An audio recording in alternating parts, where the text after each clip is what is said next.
Nous voilà donc dans ma troisième séance de lutte coréenne traditionnelle Shilum où j'ai eu le plaisir de rencontrer deux futures lutteuses pro, Jun ici à gauche et Suyeon à droite. Voici un petit aperçu de ce qui s'est passé pendant la séance. Oui, c'est moi qui tombe, ça c'est pas moi et ça c'est moi encore. Donc tout a commencé comme chaque séance par des échauffements, quelques jeux ici Gawi Bawibo, pierre, papier, ciseaux, un incontournable en Corée pour décider de quoi que ce soit. Ensuite, on a fait des étirements. Puis les nouveaux membres et les visiteurs se sont présentés. Et enfin, on est allé chercher nos ceintures, qu'on appelle satpa en coréen. Ensuite, Jun et Suyeon nous ont montré des techniques de base, des techniques de jambes.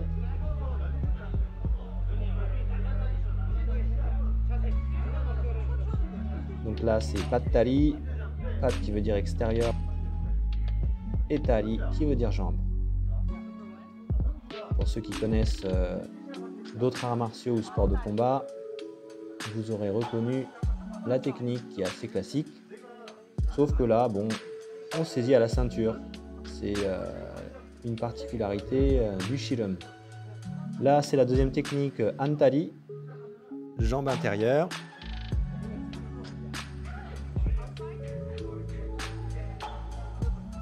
Et pour finir, la troisième technique, Hangdong Bejigi. Hangdong qui veut dire fesse.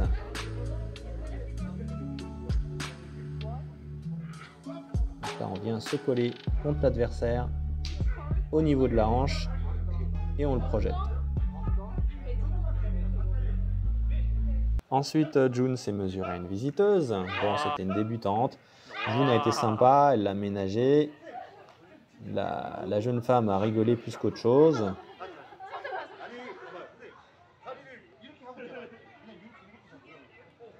Le coach lui a donné des indications pour mieux se positionner.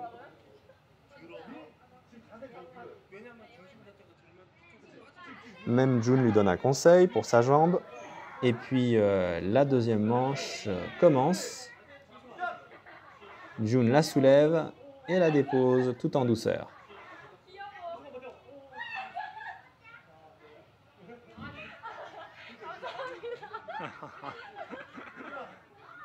Ensuite, c'est à mon tour de valser avec Suyeon. Donc Suyeon, c'est une lycéenne, elle a 16 ans. Donc j'essaye de lui placer une technique que vous aurez peut-être reconnue si vous faites du Taekyon, qu'on appelle dot kori ou an ogum kori. Bon, ça n'a pas très bien fonctionné. J'ai un petit peu volé.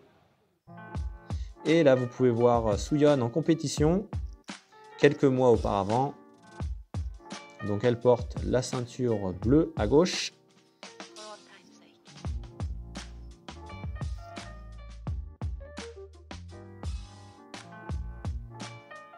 Son adversaire tente de la projeter, mais Suyeon lui crochette la jambe par l'intérieur et l'amène au sol, gagnant ainsi la première manche.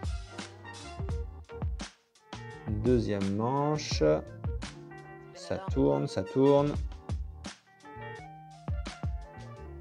Suyeon va prendre l'initiative avec un petit balayage et finalement une contre-attaque, projection par la hanche et elle gagne la deuxième manche et donc elle remporte la rencontre. Voilà, on est de retour avec Jun et Suyeon qui s'entraînent devant le regard bienveillant du coach Park. Coach Park, j'ai fait un combat contre lui. Enfin, un combat. Il m'a laissé faire ce que je pouvais. Il était en mode défensif, passif. Voilà. Bon, je vous raconterai ça une autre fois. Donc là, maintenant, c'est mon combat avec Jun. Mon premier combat. Dès l'instant où elle saisit ma ceinture, je sens qu'il y a beaucoup de muscles, beaucoup de gainage. Et puis, tout de suite, On sent le niveau.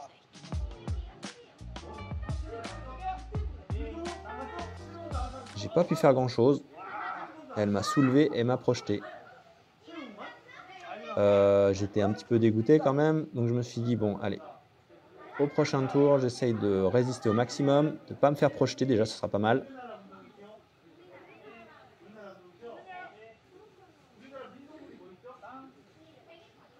Et c'est ce que j'arrive à faire,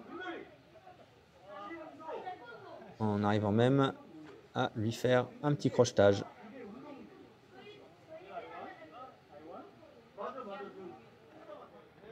Ensuite, c'était au tour d'un visiteur de 100 kg à peu près, sachant que June, elle est dans les 50 et quelques kilos. Donc voilà, il y a une grosse différence de poids.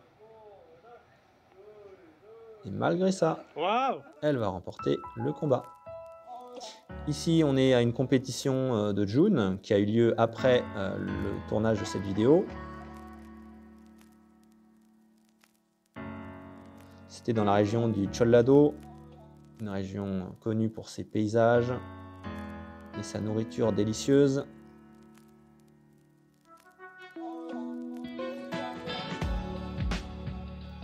Donc là, c'est le début. Les joueuses se serrent l'une contre l'autre au niveau des épaules. Elles se tiennent la ceinture. Là, ça pousse chacune dans un sens opposé. Et on voit que June est assez offensive. Mais dès le départ, elle se fait crocheter.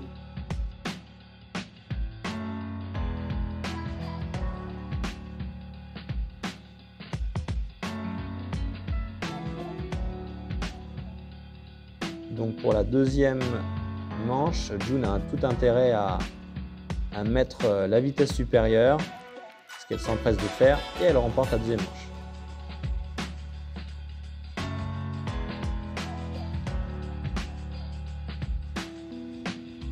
On arrive à la troisième manche.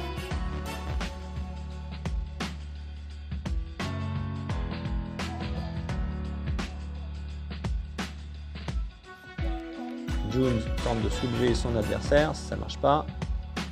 Et finalement, elle arrive à la mettre par terre quand même.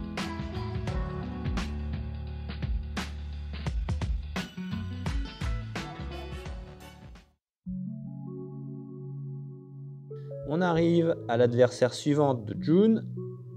Alors, vous aurez peut-être remarqué, elle a une position plus droite que l'adversaire précédente.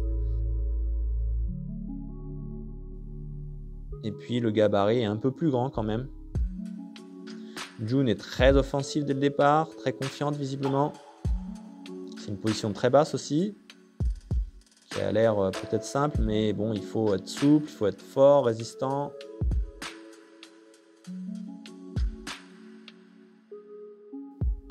Voilà, June, dès le départ, elle fait une très belle projection et elle remporte la première manche.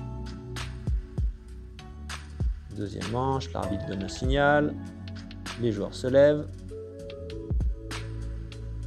Et regardez le pied de l'adversaire, elle tourne sur le côté.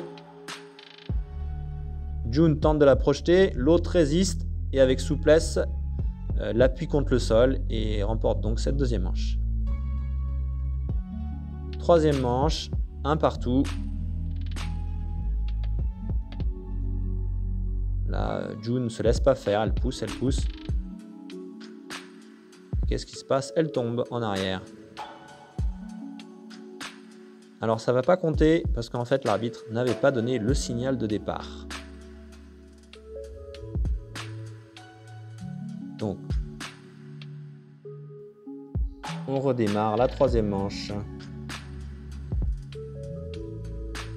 L'arbitre arrange les vêtements qui s'étaient un petit peu défaits et donne le signal de se lever, puis de commencer. June tente de la soulever et elle se fait crocheter par l'intérieur et elle tombe. Alors ce qui est un petit peu rageant, c'est que c'est la même technique par laquelle elle avait perdu contre l'adversaire précédent. Du coup, là, c'est la fin de la compétition pour June. Et c'est aussi la fin de cette vidéo. Alors j'espère que ça vous a plu. Dites-moi dans les commentaires comment c'était, ce que vous aimeriez voir dans une prochaine vidéo. N'hésitez pas aussi à vous abonner, à mettre un pouce bleu et puis à partager.